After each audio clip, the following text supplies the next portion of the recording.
नमस्कार, आप देख रहे हैं चैलेंज न्यूज। मैं नैन्सी बजाज। देखते हैं सुबह की 10 ताजा खबर।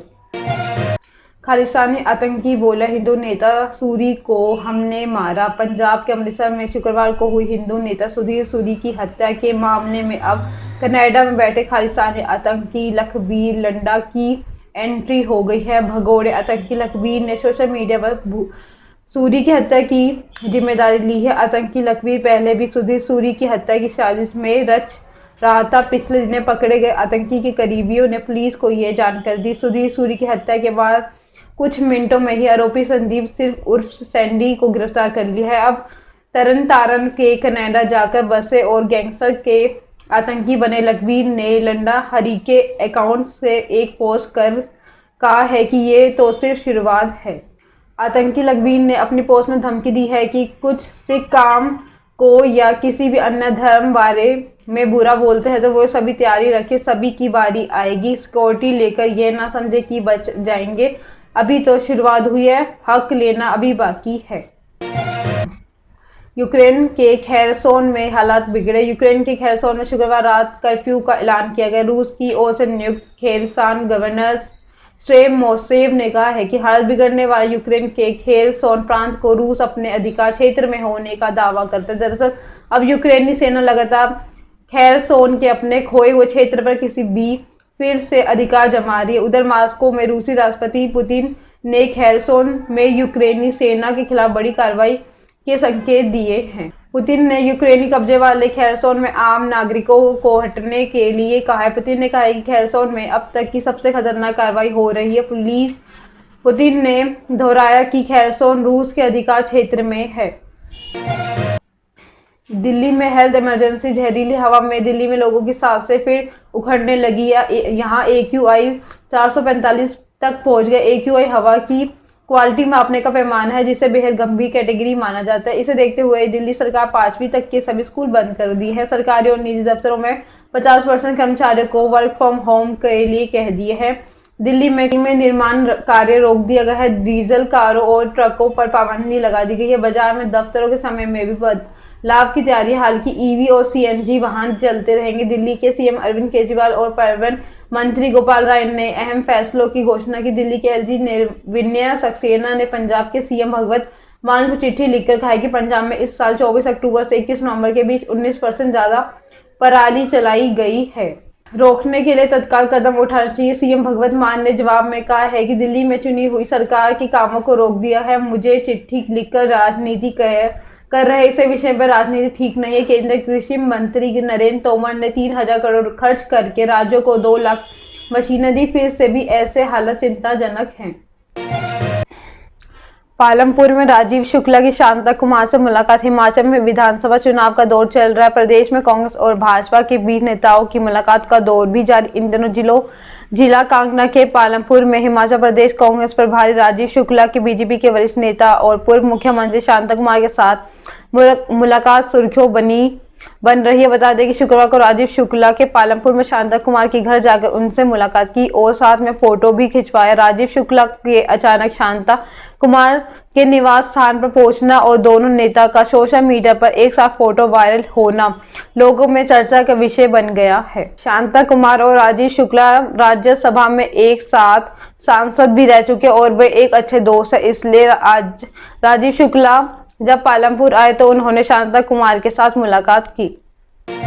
8 नवंबर को चंद्र ग्रहण, कहीं पूर्ण कहीं आंशिक। 8 नवंबर मंगलवार को साल का आखिरी चंद्र ग्रहण होगा। भारत के पूर्व दिशा के शहरों में पूर्ण चंद्र ग्रहण और बाकी शहरों में आंशिक चंद्र ग्रहण दिखेगा। सबसे पहले अरुणाचल प्रदेश में ईटानगर में शाम 4:23 पूर्ण चंद्र ग्रहण दिखेगा। चंद्रोय के साथ ग्रहण भी दिखने लगेगा। इस कारण देश में सूतक रहेगा। चंद्र ग्रहण का सूतक 9 घंटे पहले शुरू हो जाता है। उज्जैन की जीवाजी वेधशाला में अधीक्षक डॉक्टर राजेंद्र गुप्त के मुताबिक चंद्र ग्रहण की शुरुआत भारत में दोपहर 2:38 हो जाएगी। देश के पूर्व भाग कोलकाता, कोहिमा, पटना, पुरी, रांची, ईटानगर में आसपास के शहरों में पूर्ण चंद्र ग्रहण और शेष भारत में आंशिक चंद्र ग्रहण दिखेगा। जहां पूर्ण ग्रहण रहेगा वहां चंद्रमा लाल दिखाई देगा। www.timeanddate.com वेबसाइट के मुताबिक न्यूयॉर्क में 8 नवंबर को वहां के समय अनुसार तड़के 3:02 से ग्रहण शुरू होगा। 5:16 में पूर्ण चंद्र ग्रहण दिखेगा और सुबह 6:48 बजे चंद्र ग्रहण के साथ ही अस्त हो जाएगा। इस समय भारत के दोपहर के 4:11 बज रहे होंगे। इसके बाद भारत के चंद्रोदय के साथ ही ग्रहण दिखना शुरू हो जाएगा।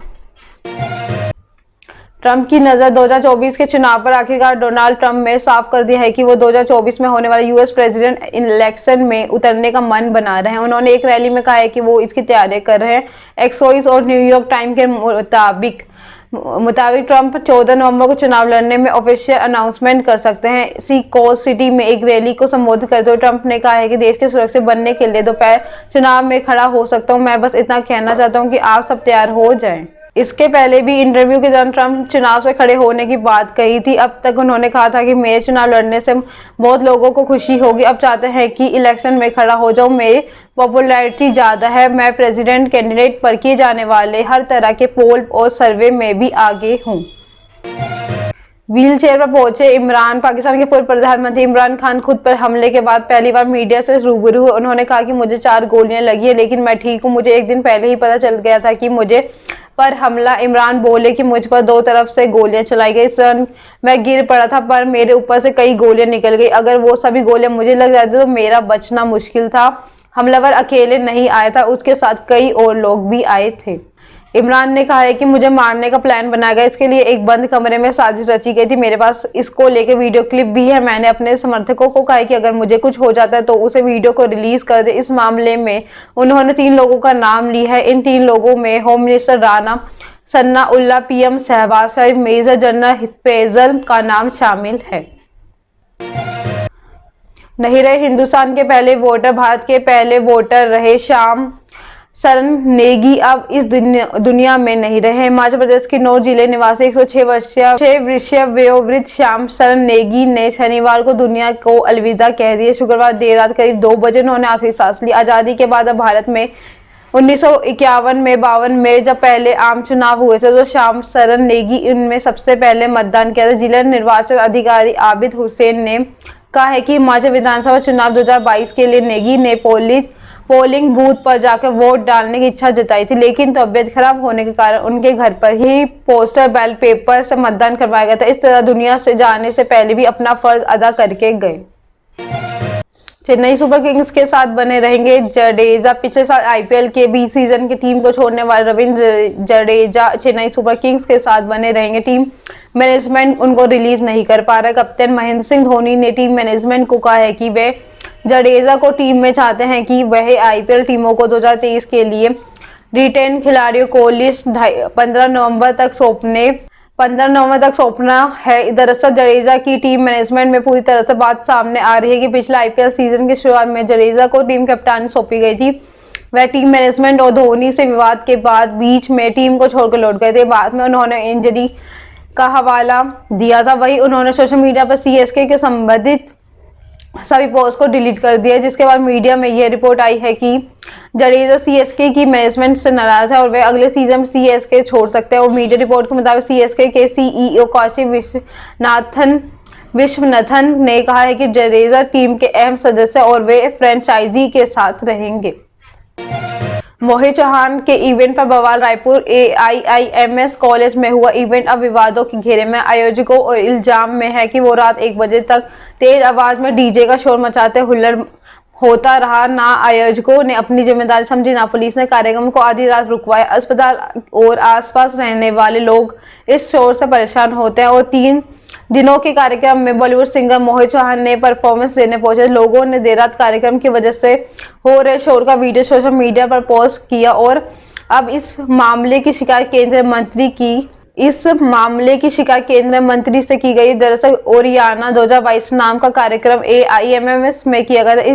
हर साल यहाँ के कॉलेज में होने वाला कल्चर इवेंट होता है। इस जूनियर डॉक्टर्स ऑर्गेनाइज करते हैं। कार्यक्रम के तहत दिन भर क्रिएटिव प्रतियोगिताएं होती है। इसके बाद शाम को fashion show, comedy show, singing night, rock band की परफॉर्मेंस। अब विवाद इस बात का है कि आयोजन की आड़ में नियमों की धज्जियां उड़ाकर देर रात तक तेज म्यूजिक का शोर होता है। स्थानीय लोगों ने पुलिस को खबर दी है कि मगर कोई मदद नहीं मिली। ये थी सुबह की 10 ताज़ा खबरें। ऐसी अपडेट्स के लिए बने रहे हमारे साथ। हमारे चैनल को लाइक करें, कमेंट करें एंड सब्सक्राइब करना ना भूलें। धन्यवाद।